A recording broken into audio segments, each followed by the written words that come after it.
The sound of metal scraping metal echoed through the morning air. 10 years for one mistake, and he was still paying for it. Lucas stood at the prison gate, squinting against a sun that felt too bright, too honest. The world outside had aged without him. Cars looked different. People dressed different. Even the air tasted strange, like freedom mixed with fear. He carried nothing but a plastic bag with his belongings and a photograph worn soft at the edges. A woman with kind eyes. A wedding that felt like another lifetime. 50 feet away, Anna waited beside a rusted sedan. Her hands gripped the door handle. Next to her stood a boy with Lucas's dark hair and her gentle face. The son he had never held, the son who was born behind walls Lucas could not climb. Isaac. 9 years old, born 3 months after the conviction, raised on stories and photographs of a father who existed only in memory. Lucas walked forward, each step felt like crossing an ocean. Anna's eyes met his. They were not the eyes from the photograph. These eyes had raised a child alone. These eyes had paid bills, attended school meetings, explained to teachers and neighbors why there was no father at home. These eyes had loved him through doubt. "Hi," Lucas said, his voice cracked like he had forgotten how to use it. Anna nodded. "Lucas." Isaac stared at his shoes, brand new sneakers. Lucas wondered who tied them this morning, who tied them every morning. "Isaac," Anna said softly, "this is your dad." The boy looked up. His eyes were searching, confused, maybe even angry. He said nothing. Lucas knelt down, his knees protesting against concrete that felt harder than anything inside. "Hey, buddy. I've been waiting a long time to meet you." Isaac stepped closer to Anna. The silence that followed was louder than any siren Lucas had heard in a decade. They drove home in a car that smelled like vanilla air freshener and old coffee. Isaac sat in the back, headphones on, eyes fixed on the window. Anna drove with both hands on the wheel, her jaw tight. Lucas watched the streets blur past. His old neighborhood looked smaller, sadder. Graffiti-covered walls that used to be clean. Shops he remembered were boarded up.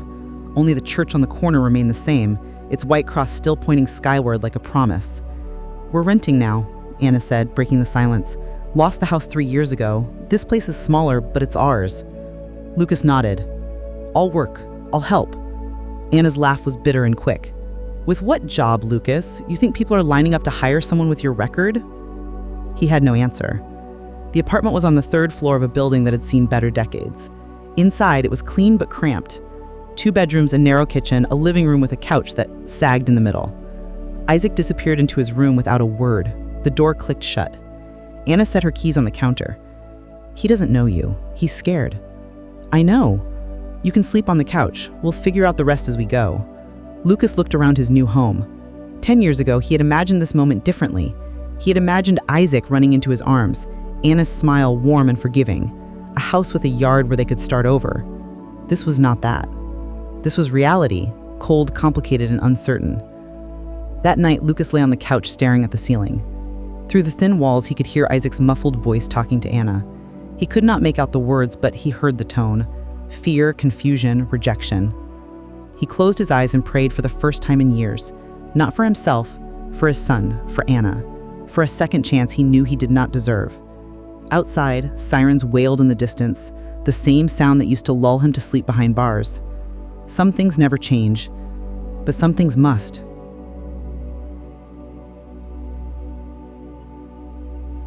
The alarm clock screamed at 5 in the morning. Lucas had been awake for an hour. He had printed 27 resumes at the library, 27 chances, 27 doors that might open or, more likely, slam shut. Anna was already dressed for her shift at the diner. 2 jobs kept them afloat. Mornings at the diner, evenings cleaning offices downtown. She moved through the apartment like a soldier on a mission, efficient and silent. "There's coffee," she said without looking at him. "Isaac needs to be at school by 8:15. "I can take him." Anna paused, her hand on the doorknob. "He takes the bus. I want to walk him." "Lucas, he doesn't know you. Don't push." The door closed behind her. The apartment felt emptier than a cell. Isaac emerged at 7:30, backpack slung over one shoulder, eyes on his phone. He grabbed a granola bar from the cabinet and headed for the door. "Hey," Lucas said. "I thought we could walk together." Isaac stopped. "I take the bus." "I know, but maybe today we could walk. Just this once." The boy's jaw tightened, just like Anna's. "Why?" "Because I want to spend time with you." Isaac's eyes were sharp, older than 9. "Where were you when I needed you before?" The words hit like a fist. Lucas had prepared for this moment in his head 1,000 times. None of his rehearsed answers felt right now. "I made a mistake, a bad one, and I paid for it. But I'm here now, and I want to be your dad. I don't need a dad. I needed one before, not now. Isaac left. The door did not slam. It closed softly, which somehow hurt more. Lucas spent the morning walking from shop to shop, business to business, resume in hand. Auto repair shops, warehouses, construction sites, restaurants. The same conversation repeated like a broken record. Any experience? Yes, sir. 10 years in manufacturing before... Before what? Before I was incarcerated. The pause, the shift in posture, the polite smile that meant no. We'll keep your resume on file. They never did. By noon, he had been rejected 14 times. By 3, all 27 resumes were gone. 0 callbacks promised, 0 hope offered. He walked past his old neighborhood, the corner where he used to meet his friends, the alley behind the liquor store where everything went wrong one desperate night, the place where his old life ended and this new prison began. A voice called out, "Lucas, that you, man?" He turned. Trevor. Older, thinner, eyes still quick and calculating. They had run together before the mistake. "Heard you got out, man. It's good to see you." Lucas nodded slowly. "Yeah, just trying to figure things out." "I bet. Hey, listen, some of the guys are getting together tonight. Old times. You should come through." "I can't, Trevor. I'm on parole." "It's just hanging out, man. Nothing crazy. You need friends right now. People who understand." Lucas felt the pull, the easy slide back into familiar faces and dangerous choices. It would be simple, comfortable even. "I have a family now," Lucas said. Trevor smirked. "You had a family before too. How'd that work out?" The words stung because they were true. "I'll think about it," Lucas lied. "You know where to find me." Trevor walked away whistling, hands in his pockets like he owned the world. That evening, Anna came home exhausted. She smelled like grease and cleaning chemicals. Isaac was already in his room, door closed, music playing softly. "Any luck?" Anna asked, dropping her purse on the counter. "Not yet." She closed her eyes. "Lucas, we can't survive on my income. I'm barely keeping us afloat as it is." "I know. I'll find something, I promise." "Your promises don't pay rent." She regretted it immediately. Her face softened. "I'm sorry. I'm just tired." "No, you're right. I'll figure it out." Dinner was quiet. Isaac ate quickly and retreated. Anna washed dishes while Lucas dried. The domestic routine felt foreign and fragile, like playing house with strangers. "He'll come around," Anna said softly. "Give him time." "How much time did you need?" Anna's hands stilled in the soapy water. "I'm still figuring it out." At night, Lucas lay on the couch again, staring at the same cracks in the ceiling. His phone buzzed. A text from Trevor. "Opportunity tonight. Easy money. You in?" Lucas stared at the message for 5 minutes. His thumb hovered over the keyboard. Easy money. The rent was due in a week. Anna was drowning. Isaac needed new shoes. He typed no, then deleted it. Typed maybe. Deleted that too. Finally, "I can't." He sent it and turned off his phone. But sleep did not come. The shadows of his past were longer than he had imagined, and they followed him everywhere.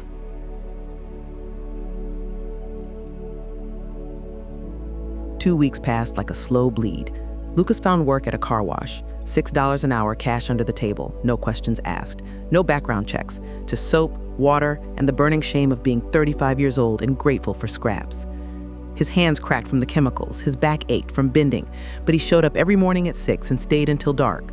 The money was barely enough for groceries. Anna said nothing, but her silence spoke volumes.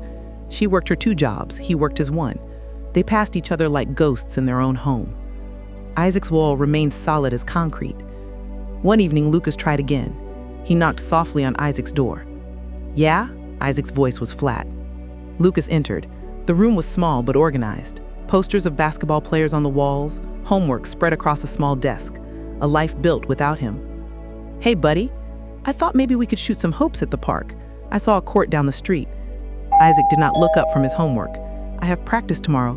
Coach is already teaching me." "I could come watch." "Mom already comes."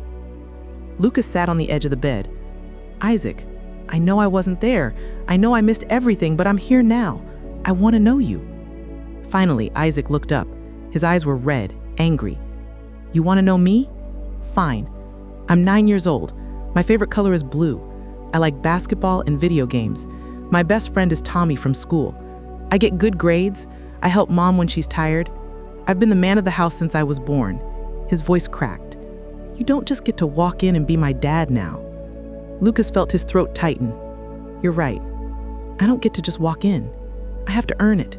So tell me how. Tell me what you need. I need you to have been there. Tears spilled down Isaac's face. I needed you at my first day of school. I needed you when kids asked where my dad was. I needed you when Mom cried at night because she couldn't pay the bills. You weren't there. You can't fix that now. Lucas reached out, but Isaac pulled away. Please leave. Lucas stood slowly. I love you, Isaac. I know you don't believe me, but it's true. Love isn't a word, it's actions. And your actions said you didn't care. The door closed, not slammed, just closed. Final. Lucas walked to the kitchen where Anna was preparing dinner. Her movements were stiff, mechanical. He hates me, Lucas said. He doesn't hate you. He's hurt. Same thing. Anna turned, knife in hand, eyes blazing. No, it's not the same thing. Hate is easy. Hurt means he cares. Hate would be easier for all of us. What do you want me to do, Anna? I'm trying. I'm working. I'm here. Are you? She stepped closer. Because I see you looking at your phone. I see you tense up when certain streets come up. I see the way you watch the door like you're expecting someone. Are you really here, Lucas? Or are you just waiting for the next chance to leave? That's not fair. Fair? You want to talk about fair? I waited 10 years. I raised our son alone. I worked myself half to death to keep a roof over his head. I explained to him over and over that his daddy wasn't a bad man, just a man who made a mistake. I believed in you when no one else did. She wiped her eyes angrily. So don't talk to me about fair. I never asked you to wait. The words came out wrong, sharp and cruel. He regretted them immediately. Anna's face went cold. You're right, you didn't. Maybe I was stupid to do it. She returned to cooking. The conversation was over. That night, Trevor called. Hey man, you still washing cars? Yeah. That's rough, brother. Listen, I told you about opportunities.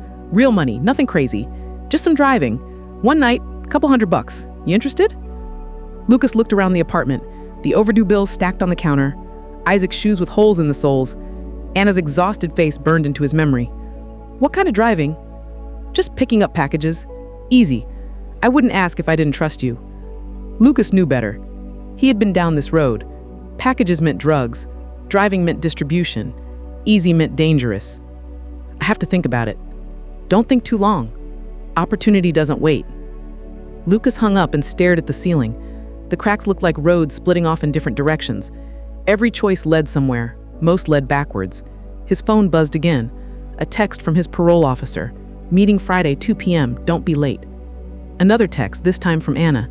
Sleeping in Isaac's room tonight. You take the bed. The apartment felt smaller than his cell had been. At least in prison, he knew where he stood. Out here, every day was a test he was failing. He closed his eyes and tried to remember the man he wanted to be, but the man he was afraid of becoming kept pushing through. Friday came with rain. Lucas stood outside the parole office, water dripping from his jacket. He had walked 40 minutes because the bus fare could buy Isaac lunch for 2 days. Inside, Officer Brooks sat behind a metal desk, reading from a file. He was young, efficient, and tired of dealing with repeat offenders. Lucas Bennett, Brooks said without looking up. How's reintegration going? Good, sir. I'm working at the car wash on 5th Street, living with my family. Any contact with former associates? Lucas hesitated. Trevor's calls, the texts, the temptation. No, sir. Brooks finally looked up. You sure about that? Yes, sir. The officer's eyes narrowed. Because we've received information suggesting otherwise. Lucas's stomach dropped. What information? Someone reported seeing you with Trevor Morris last week. Ring a bell?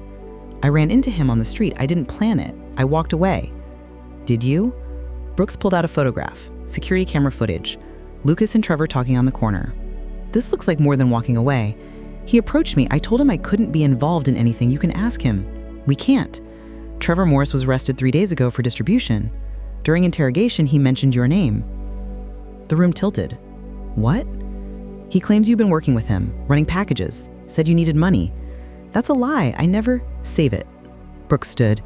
There's also the matter of a vehicle registered to a known dealer found near your apartment. Your name came up in connection. I don't even have a car, but you have access to one. Your wife's vehicle was spotted at a location connected to Trevor's operation. Lucas felt the walls closing in. Anna doesn't know anything about Trevor. She goes to work and comes home, that's it. Brooks pulled out handcuffs. Lucas Bennett, you're being detained for suspected parole violation pending investigation. No, please, I didn't do anything. You can explain that to the judge. The metal cuffs clicked shut. The sound was familiar, devastating. Lucas had heard it 10 years ago in a different room with different officers, and the same sinking feeling that his life was spiraling beyond his control. My family. I need to call my family. You'll get your call at the station. They walked him out through the rain. The world looked gray and blurred. People on the sidewalk turned away, avoiding eye contact. Another criminal being hauled in. Another failure. At the station, Lucas made his call. Anna answered on the third ring, breathless from running between jobs. Anna, listen to me. What happened? Are you okay? I'm at the police station. They're saying I violated parole. It's not true. I swear to you, Anna, I didn't do anything. Silence. Long and terrible. Anna? Her voice came back small and broken. How could you? I didn't. Trevor lied. They have circumstantial evidence, but I swear I never worked with him.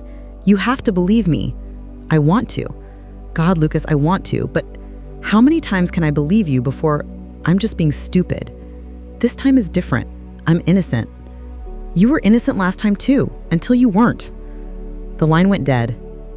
Lucas sat in the holding cell, head in his hands. The smell was familiar. Disinfectant and despair. The sounds were familiar. Doors clanging, voices echoing, lives being cataloged and stored away. He was back. Not even a month of freedom, and he was back. That night, in a different cell in a different facility, Lucas lay on a thin mattress and stared at a different ceiling, but the despair was the same. He thought of Isaac's face, the hurt in his eyes, the way he had finally started to soften just yesterday, asking Lucas about his favorite food. A small question, a tiny opening. Now, that door was sealed shut forever. He thought of Anna, the years she had waited, the faith she had carried, the hope she had protected against all evidence, now shattered. His faith, which had been quietly rebuilding, crumbled. He prayed anyway because he had nothing else. I don't understand. I was trying. I was doing everything right. Why? No answer came, just the sound of footsteps in the hallway and someone weeping 3 cells down. Outside, in the small apartment on the 3rd floor, Anna sat at the kitchen table with her head in her hands. Isaac stood in the doorway of his room watching her cry. Is Dad coming home? He asked quietly. Anna looked up, mascara streaked down her face. I don't know, baby. Did he do something bad again? They say he did. He says he didn't. Isaac's voice was small. Do you believe him? Anna closed her eyes. I want to. That's not an answer, Mom. I know. Isaac walked to his room and closed the door. She heard him crying through the walls. Her son, who had learned to be strong too young, was breaking. She pulled out her phone and stared at it for a long time. Then she started making calls. To lawyers she couldn't afford. To legal aid offices that were always full. To Trevor's family, who hung up when they heard her name. If Lucas was innocent, someone had to fight for him. And if he was guilty, she needed to know for certain before she gave up completely. Either way, the truth mattered, even if it destroyed them.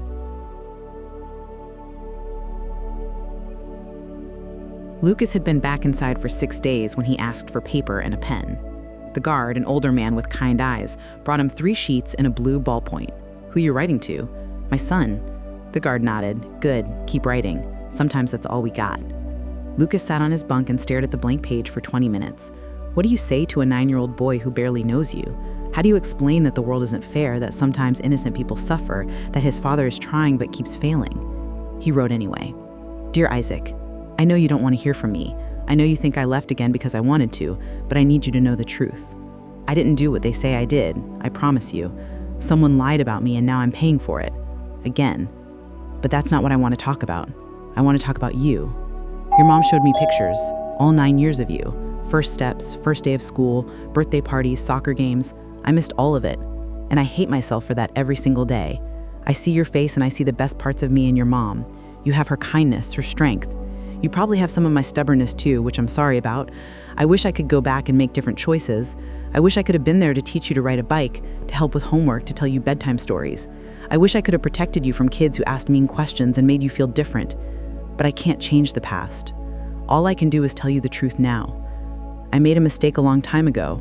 I was scared and desperate, and I did something I shouldn't have done. I took something that wasn't mine because I thought it would fix our problems. It didn't. It made everything worse. I went to prison, and your mom had to raise you alone. That's on me, not her. She's a hero. You know that already. But here's what I need you to understand. Making a mistake doesn't mean you stop being a person worth loving. It doesn't mean you stop trying to be better. I'm trying, Isaac, every day. And even though I'm back behind bars, I haven't given up. I want to be your dad. Not the idea of a dad, but a real one. The kind who shows up. The kind who keeps promises. The kind who loves you no matter what. I know I have to earn that. and I will, however long it takes. I love you, son. I loved you the day you were born. I loved you every day I couldn't see you, and I'll love you every day for the rest of my life. You don't have to write back, but I'll keep writing to you because you deserve to know your father's heart, even if you decide you don't want him in your life. Stay strong, be kind, take care of your mom. Love, Dad. Lucas folded the letter carefully and put it in an envelope. He wrote Isaac's name on the front in his neatest handwriting. 2 days later, he wrote another, then another. Letters about his childhood, about how he met Anna, about his regrets, about his dreams for Isaac's future, about baseball and music and what it means to be a man. He wrote about failure, about shame, about the difference between being guilty and being condemned. He wrote everything he wished he could say in person. Anna received the first letter at work. She opened it during her break, standing in the alley behind the diner where she went to breathe. She read it twice. Then she cried. That evening, she showed it to Isaac. He was doing homework at the kitchen table, pencil moving mechanically across math problems. Your dad wrote to you, Anna said softly, placing the envelope beside his notebook. Isaac stared at it like it might explode. I don't want to read it. You don't have to, but it's yours when you're ready. She left it there and went to start dinner. Isaac finished his homework, ate dinner in silence, went to his room. The letter sat untouched on the table. But at midnight, when Anna was asleep, Isaac crept out and took it. He sat on his bed with his flashlight and read his father's words. Tears came slowly at first, then all at once. He had spent 9 years being angry at a ghost, but ghosts don't write letters. Ghosts don't say I'm sorry and I love you. His father wasn't a ghost, he was a man, flawed and broken and trying. Isaac folded the letter and put it under his pillow. The next day, Anna visited Lucas. The visitation room was loud, crowded with families separated by plexiglass. She picked up the phone. Thank you for the letter, she said. Lucas looked thinner, more tired, but his eyes were clearer. How is he? Confused, hurt, but he read it. That's something. Anna's voice dropped. I've been making calls, Lucas, about your case. The evidence against you is circumstantial. Trevor recanted part of his testimony, said he was pressured. Does that help? Maybe. A lawyer from Legal Aid is looking at it. He thinks he can prove you weren't involved, but it'll take time. I've got nothing but time. Anna pressed her palm against the glass. I'm fighting for you, Lucas, not because I'm sure you're innocent, but because I need to know the truth, one way or another. Lucas put his hand up to match hers, glass between them. I am innocent, Lucas, and I'm going to prove it. Then prove it, because Isaac is reading your letters, and if you're lying to him, I'll never forgive you. I'm not lying. She wanted to believe him. The wanting hurt almost as much as the doubt. Over the next 2 weeks, 3 more letters arrived. Anna gave them all to Isaac. He read each one alone in his room, and each time his walls cracked a little more. The 4th letter was different. Dear Isaac, do you know what I think about most in here? Your laugh. I've never heard it, not once. But your mom told me you laugh at funny videos and when your friend Tommy does impressions. She said you have a big, loud laugh that fills up a room. I want to hear that laugh someday. I also think about teaching you things. Not big things, just small stuff. How to throw a curveball, how to change a tire, how to apologize when you're wrong. I'm still learning that one. But mostly, I think about being the kind of man you can be proud of. I'm not there yet. I've made too many mistakes, hurt too many people, but I'm trying to be better. Here's what I'm learning. Being a good man isn't about never falling down. It's about getting back up, and up again, and again. Even when it's hard, especially when it's hard. You're already stronger than I was at your age. You've had to be. But I hope you never have to be this strong. I hope your life is easier than mine. I hope you make better choices.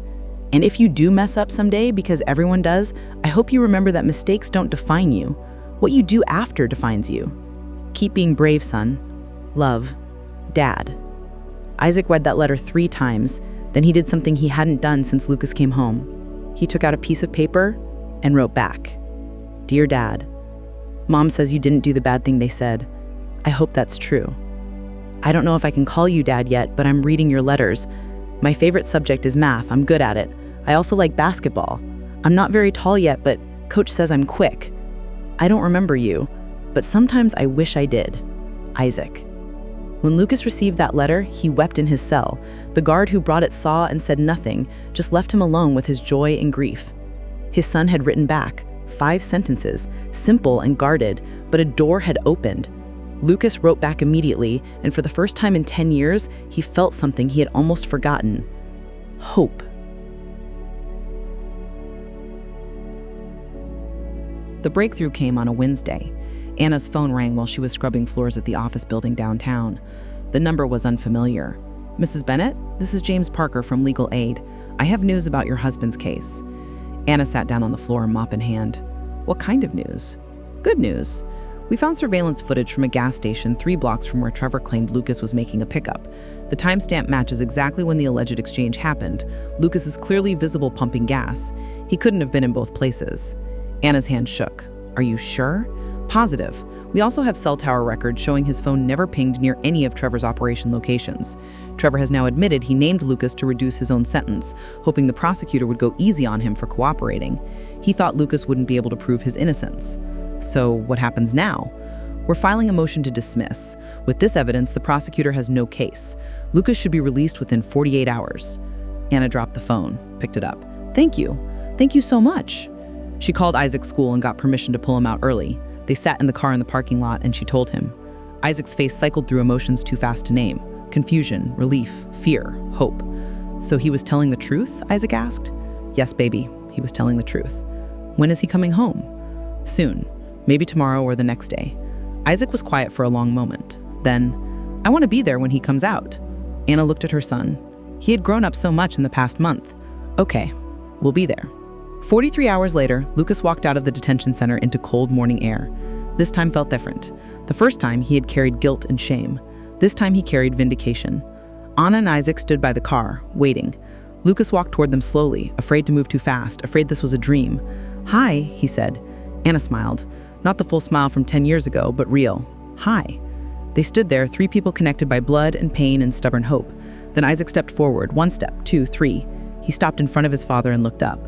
"Are you really innocent?" "Yes." "You promise?" "I promise." Isaac nodded, then slowly he raised his arms. Lucas knelt down and pulled his son into a hug, the first hug. 9 years late, but finally real.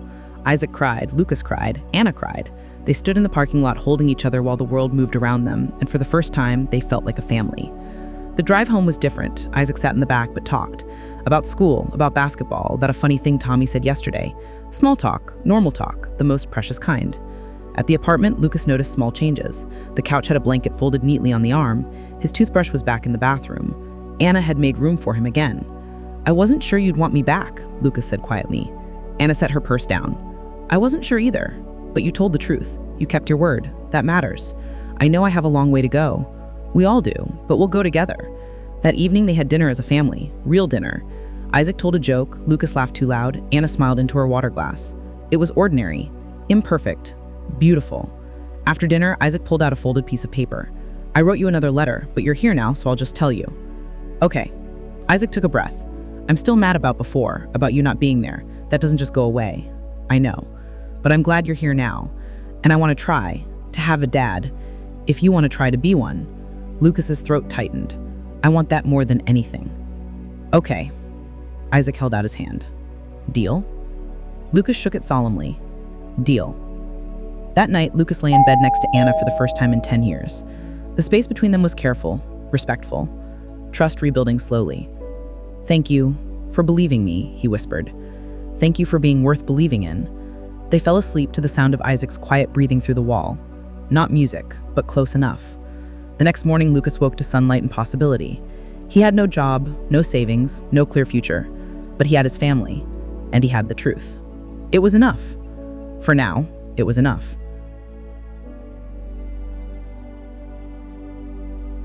Six months later, Lucas stood outside the community center on 5th Street, keys in hand. The building was old, paint peeling, but the sign above the door was new, Second Chances Youth Center. It had taken months of planning, fundraising, and convincing. Anna had helped write the grant proposals. Isaac had designed the logo, a door opening with light streaming through. Today was opening day. Inside, a dozen teenagers sat in a circle. Some looked defiant, some looked scared, all looked lost. Lucas recognized that look. He had worn it himself. "Thanks for coming," Lucas said, taking a seat in the circle. "My name is Lucas. I'm an ex-convict. I spent 10 years in prison for armed robbery. I lost everything, my freedom, my family, my future. When I got out, I thought starting over would be the easy part. It wasn't." The teens shifted. One boy, maybe 16, spoke up. "So why should we listen to you?" "You shouldn't. Not yet. I have to earn that, just like I have to earn everything else." Lucas leaned forward. "But I'm here to tell you that your past doesn't have to be your future. I'm living proof. It's not easy. It's the hardest thing you'll ever do, but it's possible." A girl in the back raised her hand. "Did your family forgive you?" Lucas smiled. They're still forgiving me, every day. Forgiveness isn't a one-time thing, it's a choice people make over and over. What if they don't? Another boy asked. Then you keep trying, and if they never do, you forgive yourself and move forward anyway. You can't control what others do, you can only control who you decide to be. For the next 2 hours, Lucas talked. The teens talked. They shared stories, fears, and fragile hopes. Some cried, some got angry. All of them listened. When the session ended, the 16-year-old who had challenged Lucas approached him. My dad's in prison, 7 years in. I haven't talked to him since he left. Do you want to? The boy shrugged. Maybe. Then maybe he's a start. Lucas handed him a card. We meet every week. If you want to talk more, I'm here. The boy took the card and left without another word, but he would be back. Lucas could tell. That evening, Lucas came home to the smell of dinner cooking. Anna was at the stove, Isaac doing homework at the table.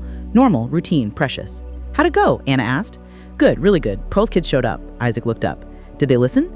Some did, some will. That's all I can ask.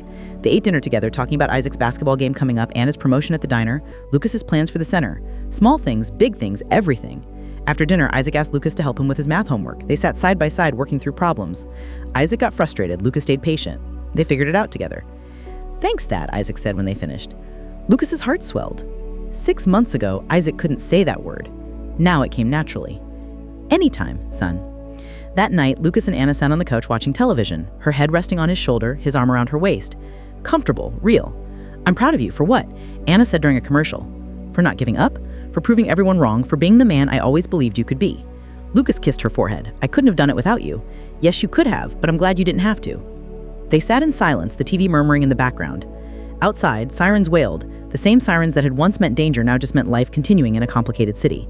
Lucas thought about the gate opening 6 months ago, how terrified he had been, how certain he would fail. He had failed multiple times, been knocked down, accused, imprisoned again. But he got back up, and up again and again. That was the secret, not perfection, persistence. Redemption wasn't a destination, it was a direction. He looked at Anna, then towards Anna's room where their son slept peacefully.